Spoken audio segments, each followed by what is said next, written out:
Ji panoramaya heftane dem baş binerin hêja. Bi geşedanên girînkî heftane em li pêşberî we ne. Çaremîn danîşîna doza derbarê Seroka Barê Amedê Tahîr Elçiyê ku di 28 Mijdar 2015 de li Sûra Amedê hatibû kuştin li dehemîn dadgeha cezaya giran hat dîtin.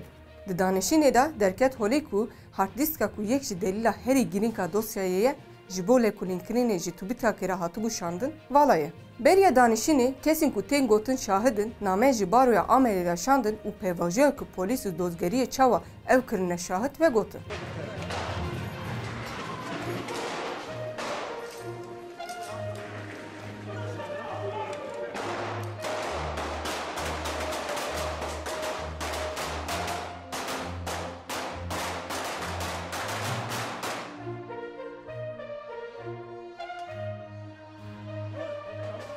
Yek civan kesan jî Deniz Ateş e.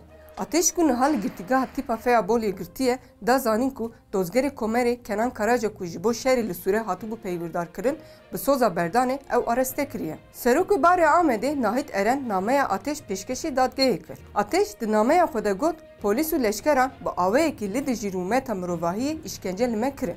Em tazî kirin. Bi saetan li ber sermayê îşkence li me kirin. Dozger bi avayekî dijî hukukî ji min xwest ku ez cinayeta Tahîr Elçî bikim Müstî Masûm Gürkan û Uğurya Kişir û soza berdanê da min. Di Newroza 2017 Amedê de polîs Yeşe xwendekarê zanîgeha Kemal Kurkut ê 23 salî qetil kir. Malbatê bi hinceta qusûra hizmetê doza tazînatê li Wezareta Karê Navxweyî vekiribû. Lê dadgeha îdarî ya Herêmê ya Dîlokê biryara tazînatê ya dadgeha Amedê bi hinceta li dijî hukukê xira kir. Dadgeha Dîlokê îdia kir ku Kemal Kurkut çalekkerekî êrişkar bûye û di kuştina wî de polîs ji neçarî gule berdeya Kurkut û biryara tazînatê xira kir. Parêzerê malbata Kurkut Serdar Çelebî daxuyaniya valîtiya Amedê ya piştî bûyerê bir xist ku ji bo Kemal Kurkut gotibû xwe kujere. Çelebî destnîşan kir ku ji roja ewil ve hevdanên ji bo nûxmandina ser bûyerê hene. Birayê Kurkut Ercan Kurkut jî derbarê biryarê de bir xist ku birayê wî li ber çavê raya giştî hatiye kuştin û wiha got. Di pêvajoya dozê de rexmî ku me bi sedan delîl pêşkêş kir jî polîsê kujer beraat kir. Dîsa daxuyaniya valîtiya Amedê bombeyekî zindî ku hev da bikeve qadê hat bi bandorkirin wekî qusûr nehat hesibandin. Li wî welatê qusûr Kurtbûn e. Heke tu Kurt bî tu bi qusûrî.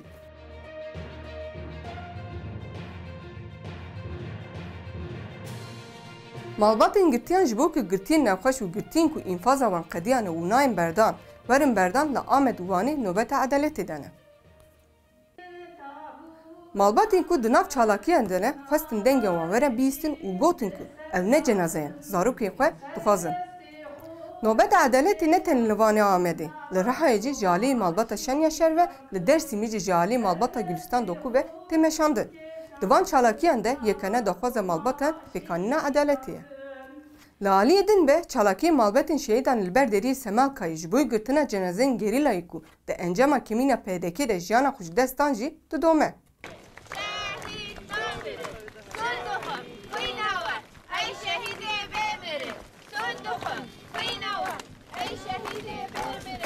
Di serdema AKP MHP de rêjeya bekariya civaniyan derketa stajor. Li aliyê din civanên ku zanîgehê dixwînin û xelas dikin jî bêkar dimînin. Li gorî daneyên dîsk arê di mijdara 2021 de li tevahî Tirkiyeyê 8 milyon û 45 hezar mirov bêkar in. Ji ber bêkarî û zextên li ser ciwanan tên kirin di sala 2021 de 76 ciwan dawî li jiyana xwe anî. Herî dawê xwendekarê Fakûlteyê Tibbiya Zanîgeha Firatê ya 20 salî Enis Kara di 11 çileyê de ji ber zextên li vargeha cemaatê dawî li jiyana xwe anî. Kara li pêş xwe nîşa întiharê cî hîş diyar kir ku li gel ne Mislimanê jî li vargeha cemaatê bi zorê nimiş pêdane kirin û fez kirinê ku tev lîder sin cemaatê bibe. Meclisa Ciwanên HDP daxuyanî da û anî ziman ku di sala 2021 de ji ber zextên hikûmeta AKP 76 ciwan dawî li jiyana xwe anî. Gelek rêxistinên civakî û kedeyên Enqerê jî daxuyanî dan. Rêxistinên civakî anî ziman ku tarîkat û wargehên cemaatê berpirsiyarî kuştina karan e. Polîtikayên ku Tirkiye li Bakirê Kurdistanê li ser Kurdan dimeşîne bi heman rengî İran jî li Kurdên Rojhilatê Kurdistanê dimeşîne. Wekî li Tirkiyeyê li İranî jî Kurd ji ber nastema û zimanê xwe tên girtin û kuştin. Li Sîneya Rojhilatê Kurdistanê ji ber ku zarok hînî Kurdî dikirin 5 sal cezayê girtîgehê li mamosteya zimanê Kurdî Zara Mihemedî hatibû birîn. Piştî birîna cezayê Zara Mihemedî di heştê çileyê de hat girtin. Piştî girtina Zara, Kurd di serî de gelek derdo bertek nîşanê Îranê dan û banga berdana wî kirin.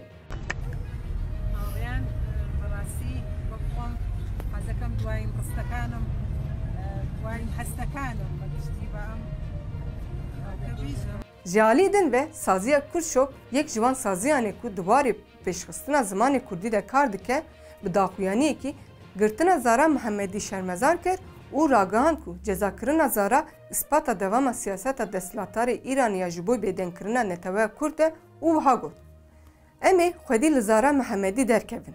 Her sal di heştê çileyê de bi navê Zara em ê xelata pêşkêşî destpêş û çalakvanên zimanê Kurdî bikin. هیوادارم گشتمان بە ئەم هەزینەگەلە بگەین باکەم. دیسانەوە سپاسانەکەم هیوام سەربەرزیتانە. Piştî berxwedana xwe rêveberiyê 2016 de dewleta Tirk Sûra ku malûvanî gelek çandara dikir û xwedî berxwedê re xira kir û awahiyên ku ne li gorî Rûhê Sûrî ava kir. Devlet xwest bi vî awayî bîr û paşeroja gelê Kurd tune bike. Niha hikûmet wek devama vê polîtikayê dixwaze li Kırklar Dağıya Sûrê li ser navê Serokê MHP Devlet Bahçelî daristanekî çêbike. Gelê Amedê bertek nîşanî polîtikayên hikûmetê dan û diyar kirin ku Amed ya me ye û naxwazin kesên navê nijadperest ê wekî Bahçelî li daristanekî bêdayîn.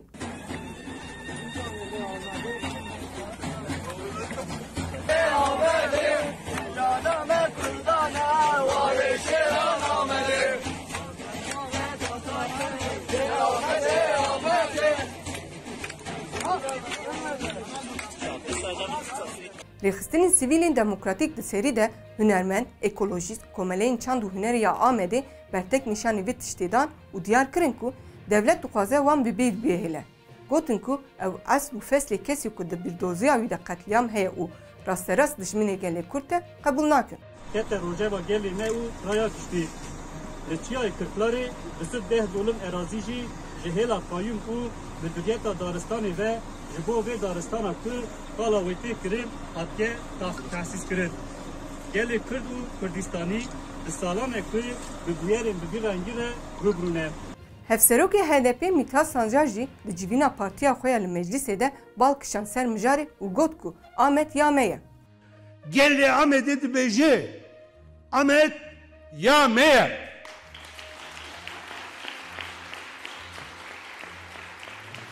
Her wiha bertekên li dijî daristanê li ser navê Bahçelî di rojava Twitterê de jî cihê xwe girt. Li Twitterê hashtega Amed ya me ye hat vekirin û bû tîtî. Di peyamên Twitterê de hat destnîşankirin ku dê Amed xwedî li mîrateya xwe ya çandî derkeve. Hûn nikarin îradeyê Amedê bişkînin. Amed li hemberê êrişên ve serî natevîne. Amed ya me ye naye dizayê. Hûn ê biçin ve Amed azad bibe. Hûn ê biçin em ê tên îradeyê gel tê. Li Tirkiyeyê Kurd û penaber tim dibin hedefa êrişên nijadperestan. Her roj li bajarên Tirkiyeyê Kurd an jî penaber rastî êrişên nijadperestan tên û tên qetilkirin. Şaxa Komeleya Mafê Mirovana İstanbulê bi daxuyanekî ragihand ku li navçeya Bayrampaşa ya İstanbulê penaberê Sûriyeyê bi navê Naif El Naif li mala xwe yê ji aliyê komekî nijadperest ve hatiye qetilkirin. Beriya niha jî saziya çavderiya Mafê Mirovana Sûriyeyê 23 kanûnê de diyar kiribû ku civanekî Helebî li Dilokê bi êrişekî çekdarî hatiye kuştin û di 16 mijdarê de jî diyar kiribû ku sê penaberên Sûriyeyê di navçeya Güzelbahçeya İzmîrê di xew de ji aliyê êrişkarek ve hatiye qetilkirin û şewitandin. Ji aliyê din ve li Tirkiyeyê êrişên nijadperestiyên ku ji ber polîtikayên hikûmetê pêk tên ji alî yasayî ve jî tên parastin û bi tu awayî rastî cezayekî nayê. Hefta borî li Ankarayê nijadperestên ku nêzî 3 kesan pêk dihatin bi kêran êrişê 3 ciwanên Kurd kiribûn û tenê çend kes ji wan hatibûn binçavkirin. Lê êrişkarên nijadperest ji alî dozgerî ve bi lez û bez hatin berdan. Belê binerên hêja em hatin dawiya bernameya xwe. Hefta bê em ê bi geşadenên girîng li pêşberî we bin. Ji bîr nekin, bibin aboneyên kanala me, beğecibin û parve bikin.